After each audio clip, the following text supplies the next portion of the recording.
So here we are with chapter 11. It's titled Properties of Real Numbers, and we're going to be talking about some characteristics of numbers that you probably take for granted. But in this chapter, we're going to give them names, and they're important because we're going to start dealing with variables. And some of these properties of real numbers are really convenient when you start to work with variables.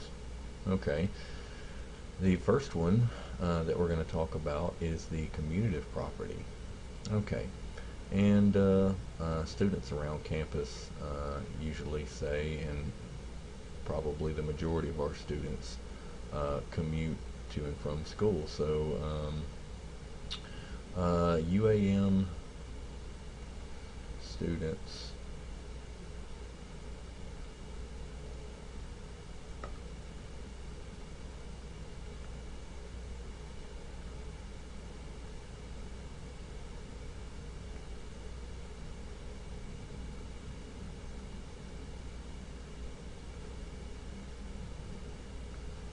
UAM students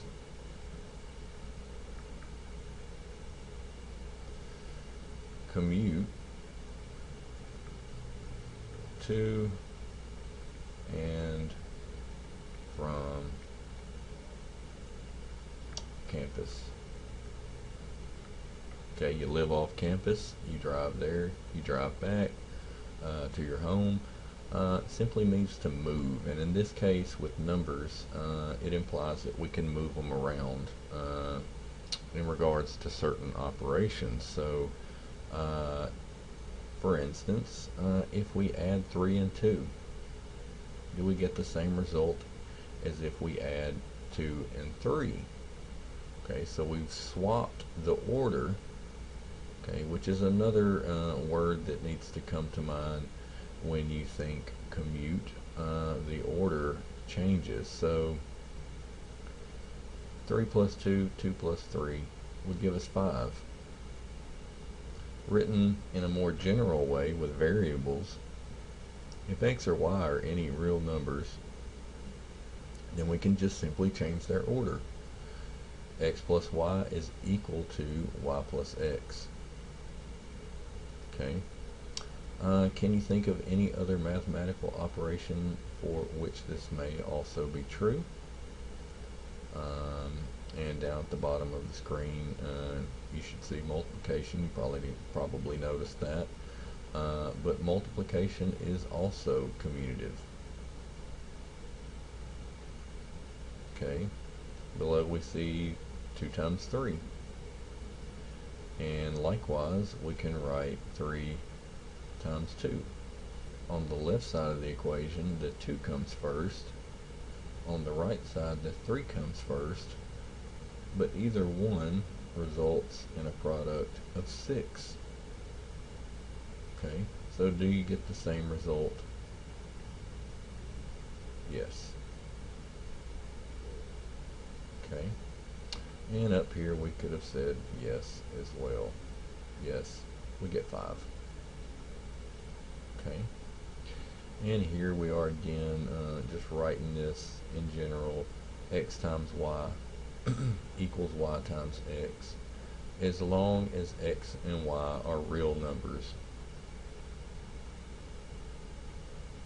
And so far, real numbers are the only kinds of numbers that we've dealt with.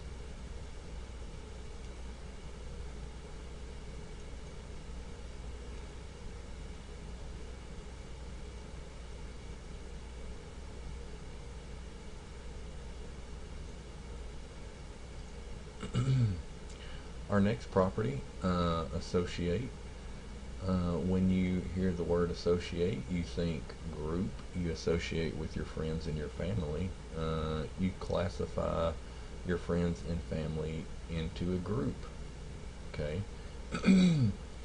And when we group things in mathematics, we use parentheses, we use brackets, many different kinds of grouping symbols. squiggly brackets, and so on. Okay, and so in mathematics, when we associate things, we use these grouping symbols. Okay, so if we consider addition, 2 plus 3 plus 4, versus 2 plus 3 plus 4, notice now that the order hasn't changed. We're not referring to the commutative property from above. This is a different property. Okay, 2, 3, 4 has the same order for each expression. But now, as you can see on the left, we have put parentheses around the 3 and the 4, and on the right we have parentheses around the 2 and the 3. Does that make a difference in terms of addition? Okay, according to the order of operations, PEMDAS, we're supposed to do parentheses first. Okay, so if I follow the order of operations strictly, I would write 2 plus, and 3 plus 4 would give me 7 in parentheses. Okay, 7 is the only number inside the parentheses, and I simply have a plus in front of it, and so I could drop the parentheses and write 2 plus 7, and I'd get a 9. Does that make a difference here on this bottom expression, grouping the 2 and 3 instead? Parentheses first again, I get 5. And then likewise I can drop the parentheses around the 5. 5 is the only number inside, there's no other operations, and in front of the 5 there are no numbers or symbols or plus or minus signs. So in this case I get a 5 plus 4, which is also 9. Okay, what do we find about the two values? They are the same. Okay, so this is the associative property of addition. Okay, you can, if all of your real numbers or variables are simply being added together, it doesn't matter which two that you add first. Okay, as a rule of thumb, typically we start from left to right, but when only addition is involved, we can add any two in the expression that we want to. Okay, is it true for any other mathematical expressions? Well, turns out that there is a mathematical associative property. Okay, if all of the numbers are being multiplied together,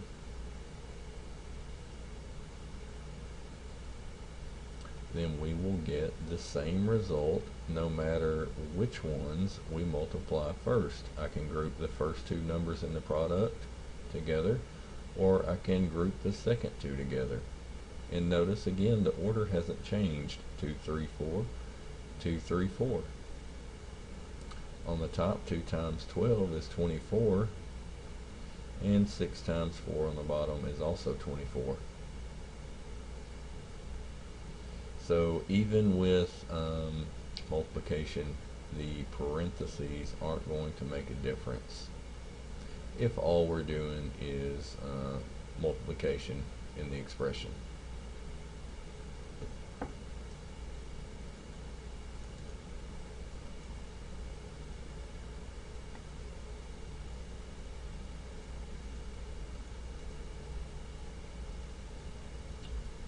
Okay, so once again here we have the associative property of multiplication written in general, and this applies to any real numbers x, y, and z. Okay, on the left side we have the y and z, the second and third factors in the product grouped together, and on the right we have the first two grouped together, and they're equal. So it doesn't matter how we group things in terms of multiplication.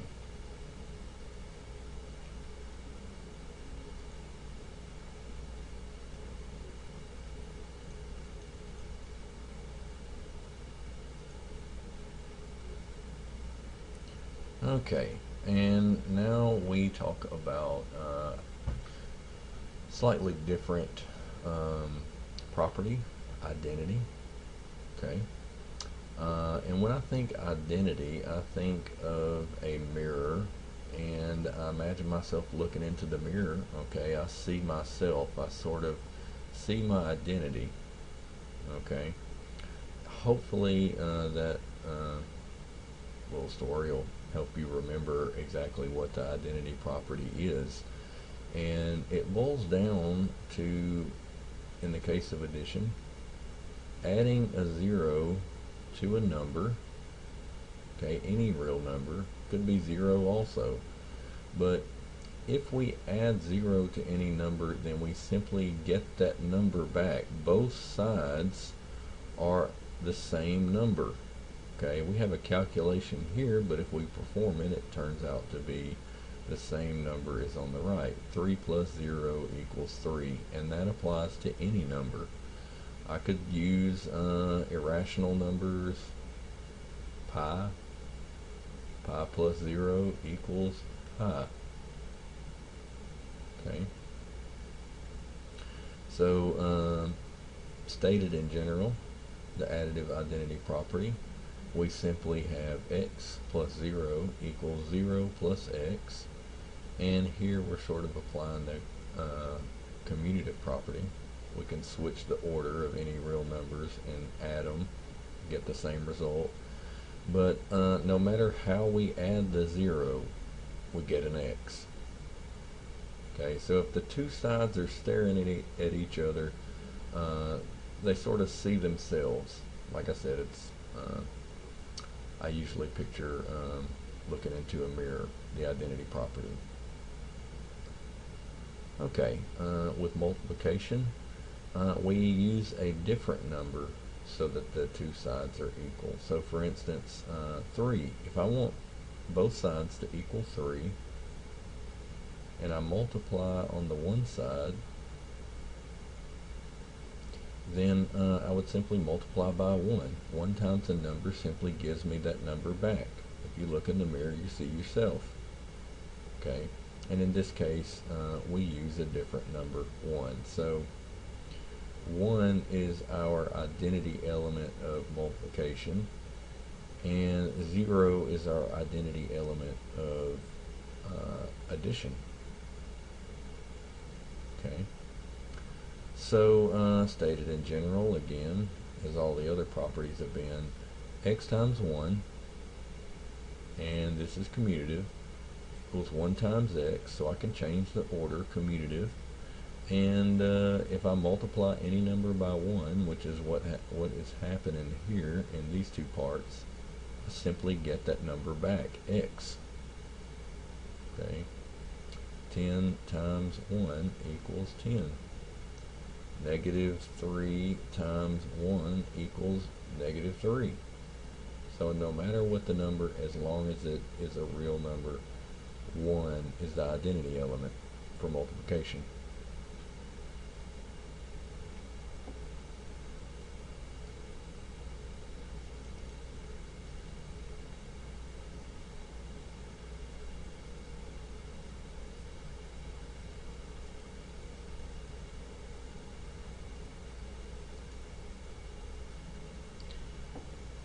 Okay, the next property, the inverse. And so here, the two sides aren't, the two sides are going to be the same number, but we don't get the same number that we started with. So I guess that's sort of the difference between inverse and identity, because in any equation you have the same number on both sides. It's just that with identity, for instance, with multiplication, if I start with a 3 and I multiply by 1, I simply get the 3 back. Okay, and so we're doing something different with the inverse. Okay, and in the case of multiplication, what we want to do for the inverse is to set it up to where if I multiply by 3, I actually get a 1. Okay, I don't take the number and multiply it by 1 and get the 3 back. I take the 3 and multiply it by some number, and I get the multiplicative identity element 1. Okay. So let's see, what does our workbook read? You may not be as familiar with the word inverse. Okay, let's say you make a deposit in your bank account and then you subtracted it from your balance. How would you correct this mistake? Okay, how would you undo it? Well, if we mistakenly subtracted it from our balance, then we would simply add a 1 back to our balance.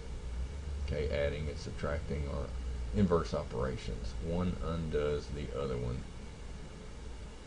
Okay, much like here, if we have 3, what do we add to it to undo that and get a 0 back? And here we're adding, and remember that this is our additive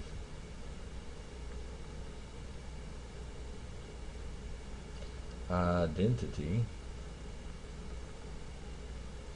element. Okay, this is what we add to a number to get that number back. And so we're not taking 3 and adding 0. This is not the identity property. We're taking 3, we're adding a number to it, and we're getting 0. And so it turns out with addition, the inverse of a number is just the same number with the opposite sign. So in general, we can say that if I have x, okay, and I want to undo that number, then I simply add a negative x to it. And over here it simply states that I can do that in the opposite order. If I have a negative number and I add an x to it, a positive version of the number, then I simply get 0. Okay, so no matter the order, a negative plus a positive version, the sum of opposites equals 0. This is referred to as the additive inverse property.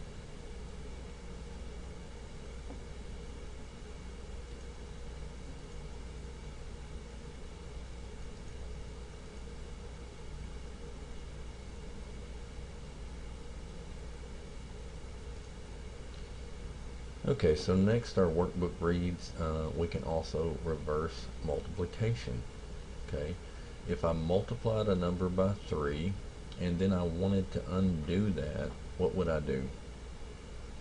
Okay, so for instance, if I took 2 and multiplied it by a 3, I would get 6.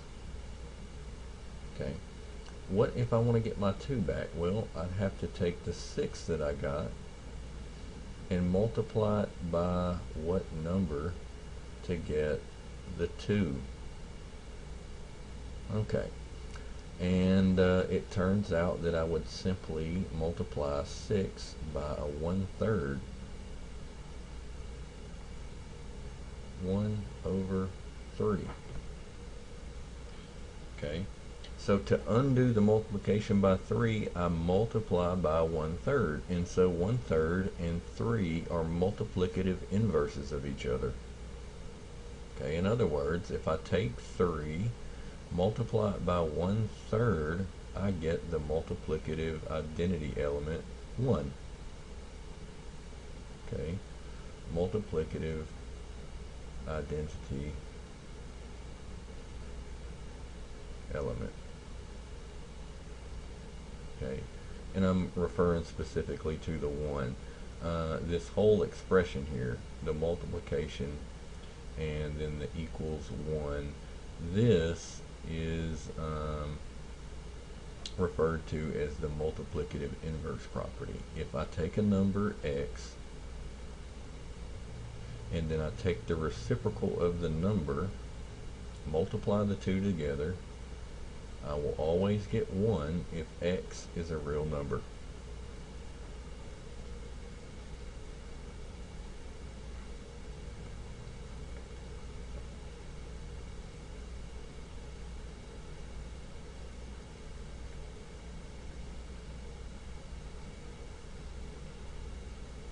So here's another property that almost everybody's aware of, the multiplication property of 0. Okay. Question, what do you get when you multiply any number, any real number by 0? Well, the answer is 0. Okay, this has a name. May have not been aware of it, but multiplication property of 0. If x is any real number and I multiply by 0, no matter whether 0 comes first or 0 comes second, I end up with the product 0. Okay, 2 times 0 equals 0. Negative 2 times 0 equals 0. 1/2 times 0, 0. 0 times 0, 0. Okay, decimal numbers, 3.0152 times 0, 0. Any number that you can make up, pretty much any number that we've used so far, multiply by 0, you get 0. It's that simple.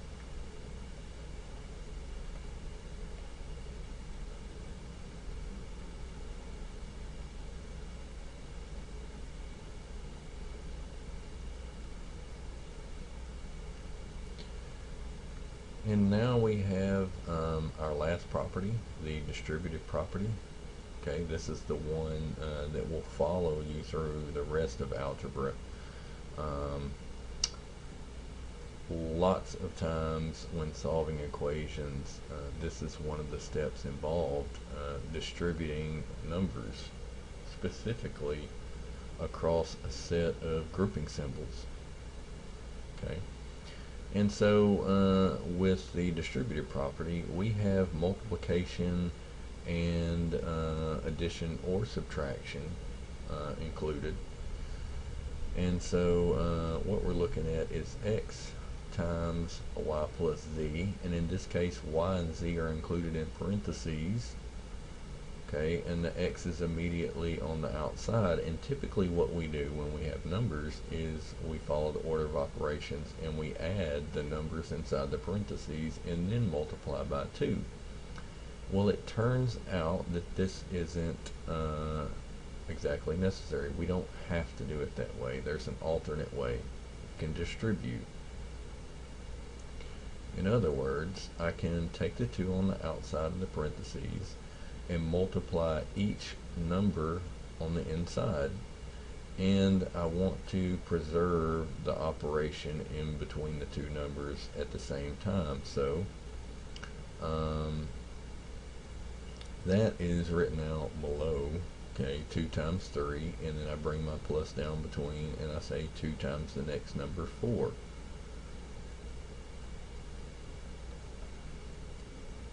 Okay. If I followed the order of operations, then I would add the numbers inside first, and I would get 7. 3 plus 4 is 7. And if I multiply, I get 14. Now, after we've distributed, okay, 2 times 3 and then 2 times 4, and add the two products, let's see what we would get. 2 times 3 gives us 6. Bring over my addition. 2 times 4 is 8. And 6 plus 8 is 14. Okay, just like the result above. Okay, so in other words, 2 times a 3 plus 4 inside of parentheses is equal to a 2 times 3 plus a 2 times 4. And here it is again, the distributive property written with variables. And so this holds true no matter what numbers, as long as they're real, no matter what numbers you plug in for these variables. Okay. Alright, so here are some other ways that the distributive property can be expressed. We could move the number that we're multiplying by. Instead of putting it in front of the parentheses, we could put it behind the parentheses. Okay. And if we're dealing with real numbers, we don't necessarily have to put the z behind the x when we distribute. Okay, as we saw above, multiplication is commutative, so I could also write this as a zx plus a zy, as long as we're dealing with real numbers, which is all we do in intro algebra. We can write it this way. Okay, I can also have subtraction in between the numbers inside parentheses, and so the only difference that would make is I would subtract my two products, x times y being the first inside parentheses, and then I pull my subtraction symbol over to the right, and then x times z. And then we don't necessarily have to have just two numbers being added inside parentheses. We can have any number, and so here we've just shown three numbers, y, z, and w, and I distribute the x to each one of those, x times y, x times z, and then x times w. And I simply transfer the operations that were inside the parentheses over in between my products.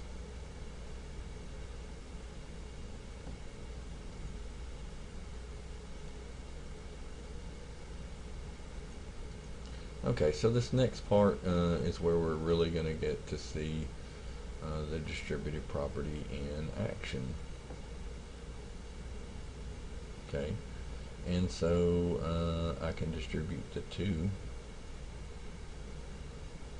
to the m and the 4 inside, and I could write it as m2, conserve the addition between the two products, and then I could write 4 times 2. Likewise, I could write this as 2m, which is typically the way we like to write it. Number first, variables follow, and 4 times 2 can be written as 2 times 4. But in this case, we know 2 times 4 is 8, and so we could just simply write this expression as 2m plus 8. Okay, and that's actually as far as we can go with that expression. Here, different numbers. We have a 6 times an 8 minus an r times an 8. Again, we can switch the order and say 8 times 6 minus 8 times r. Okay, and we preserved the subtraction in between, and 8 times 6 is 48, which leaves us with 48 minus 8r. Okay, and you cannot subtract 8r and 48. Okay, you have to leave them separated like this. C, we have 3 numbers inside parentheses, and we are also distributing a negative number now. And so we would write negative 2 times 5y.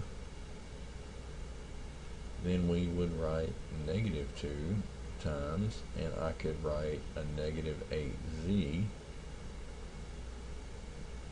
beside it.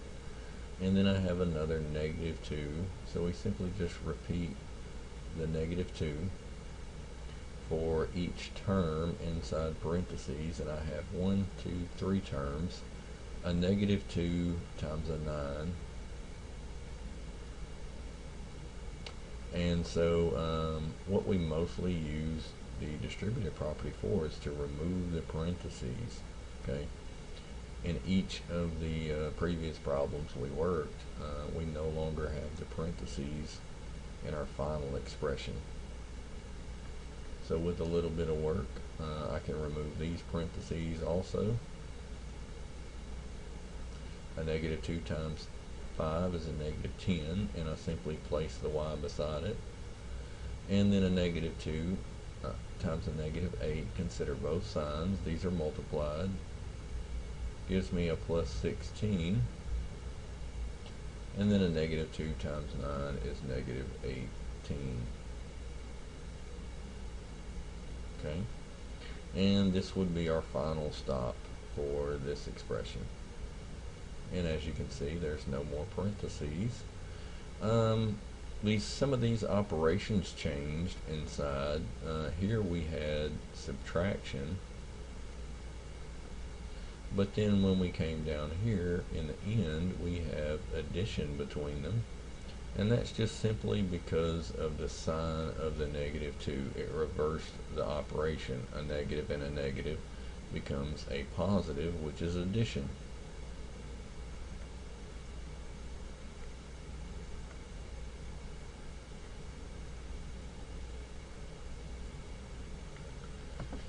And finally, D. Here we don't have a number in front of the parentheses, but it's very important to realize, and it's one of the more common mistakes that students make, is they forget to distribute the negative. Okay, it doesn't need a number along with it in order to distribute it. You could also think of this as a negative 1 times negative 3r minus 7s plus 4. And so what this negative 1 is simply going to do is change all of the signs of the numbers or terms inside. So here we have a negative 3r. Well, if I take that term and multiply it by a negative, I am going to get a positive 3r. If I take a negative and multiply it by the negative 7s, that will be a positive 7s. And then if I take a negative and multiply it by positive 4, I end up with a negative 4. Okay. As an intermediate step from parentheses to our final expression, you could have once again written this out like this, repeatedly writing negative 1 and then the term that it's multiplying inside.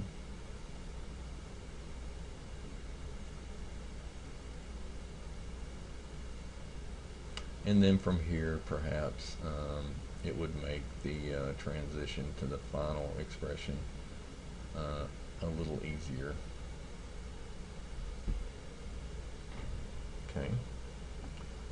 So that wraps up the distributive property examples. And now on the last page,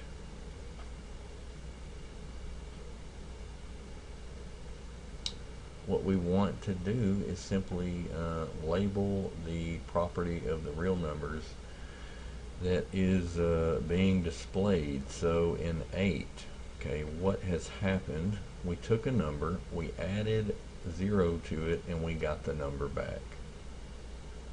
Okay, we got the same number back that we started with. This is called identity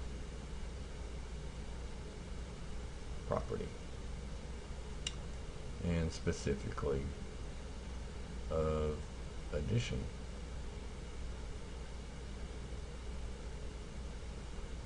Okay, B, well, what are we doing? We're multiplying.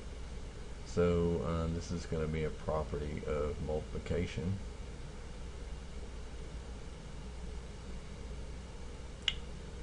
Okay, and what have we done? Well, 2, 5, 7 on the left and 2, 5, 7 on the right. The order hasn't changed, going from the left side to the right side, but we have grouped them differently. We've associated the numbers in a different way, and so we have the associative property of multiplication. Okay, here we've taken a number and multiplied by 0, and surprise, surprise, we got 0 back. This is the multiplicative property of, oh, I didn't put property. Property of 0. D, we're we're simply showing that negative 7 plus 3 equals 3 plus 7. Okay, the order has changed from left to right. Okay, when you hear order, you should think commutative. In this D, we were adding the two numbers, so we would say property of addition.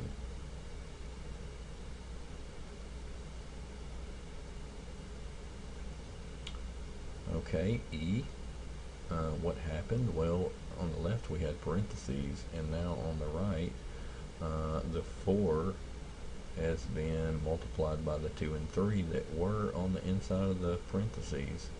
So in other words, we distributed the 4. Okay, this is the distributive property.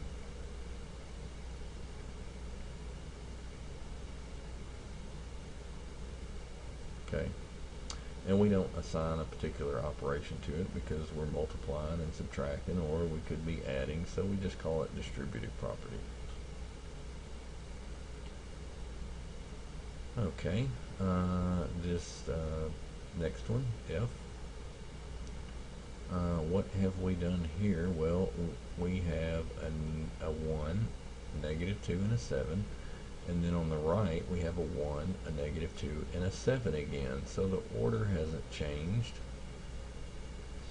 But you can see on the left, we've grouped the negative 2 and 7 together. But on the right, we've grouped the 1 and the negative 2 together. Okay, so we changed the grouping. We've associated the numbers differently. So this is associative property of addition.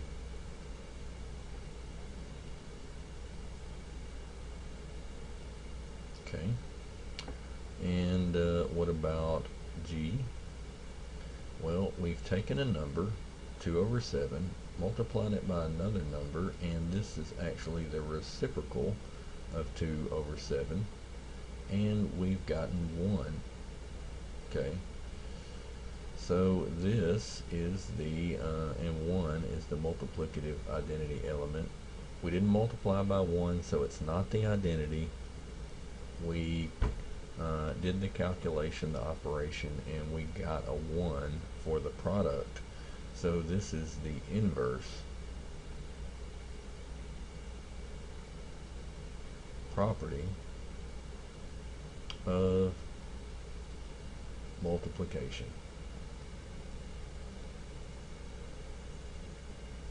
Okay.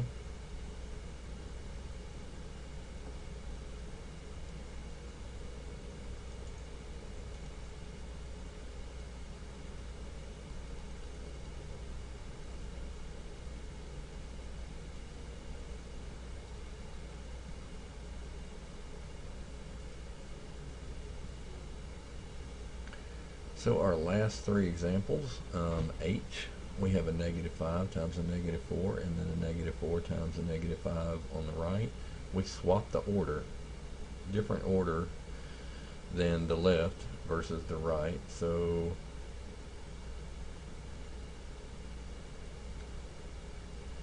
the commutative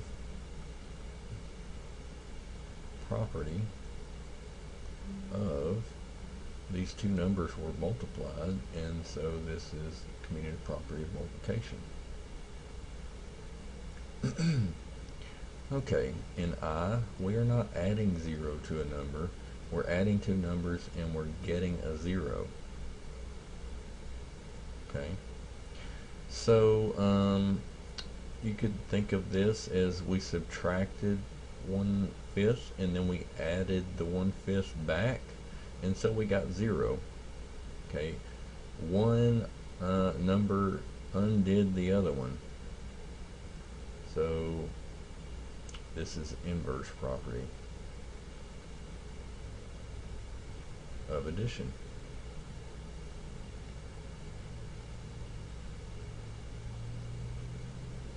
And finally J, we took 1 and we multiplied it by 8 over 9 and we got the same number back. Okay, We could likewise write this as 8 over 9 times a 1. So we took a number 8/9, multiplied by 1, and we got 8/9 back. So it's sort of like the left and the right side are staring back at each other, much like a mirror. Okay, this is 8/9 is staring at its own identity. This is the identity property of, and what did we do? We multiplied the 1 times the 8/9. So this is the identity property of multiplication.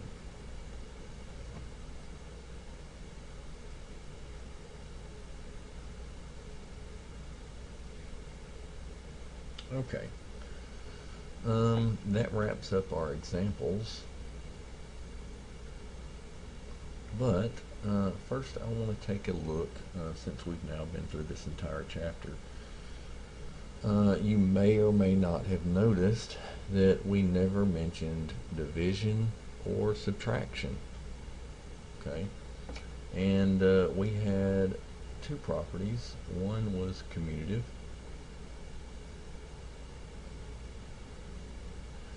and the other one associative.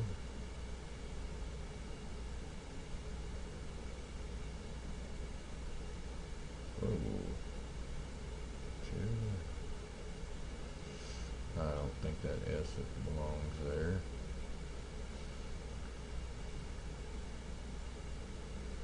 Associative. Okay. Now, let us take a problem. Let's say subtraction, and see if it's commutative. Okay, so we're only going to move the numbers and not the operation. In this case, we're going to look at the minus sign as a subtraction symbol. So if we only move the numbers, okay, we would get 2 minus 5. I can't just swap the numbers and get the same answer. These are not equal. 5 minus 2 is 3. And that does not equal 2 minus 5, which is negative 3. Okay, what about division? Well, let's say I have a 10 divided by a 2. Okay, is that equal to a 2 divided by 10? Is division commutative? Well, no, it's not. 10 divided by 2 is 5. 2 divided by 10 is 0.2. Okay, division is not commutative. Okay, so let's test each operation, subtraction and division, for associative property. Okay, I accidentally hit the erase button and erased everything, but we hadn't really done a lot with the associative property yet. So we've already seen the commutative property. It doesn't work for subtraction and division.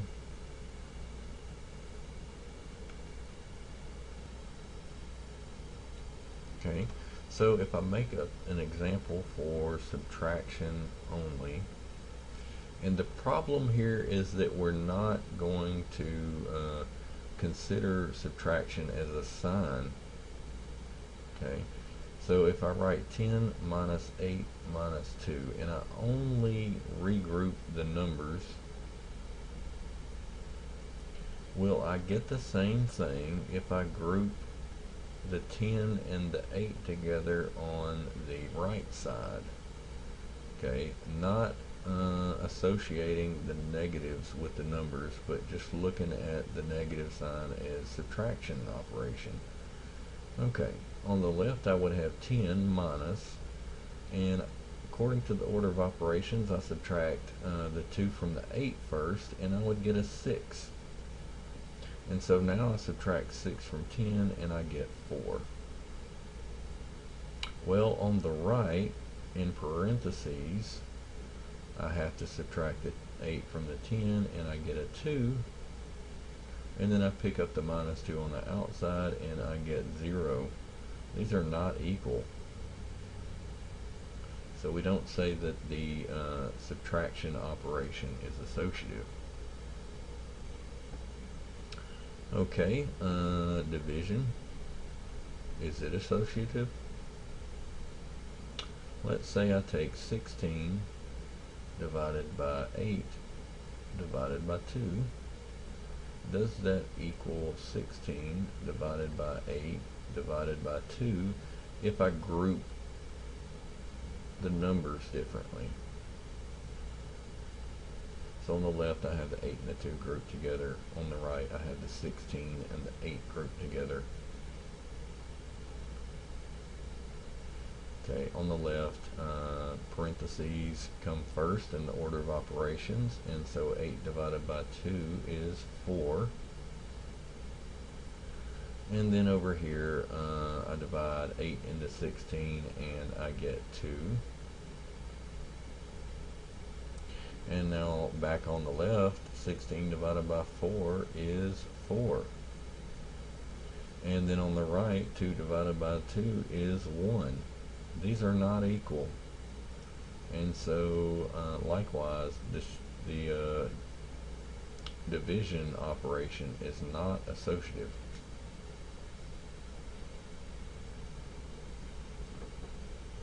Okay, that concludes this video for chapter 11.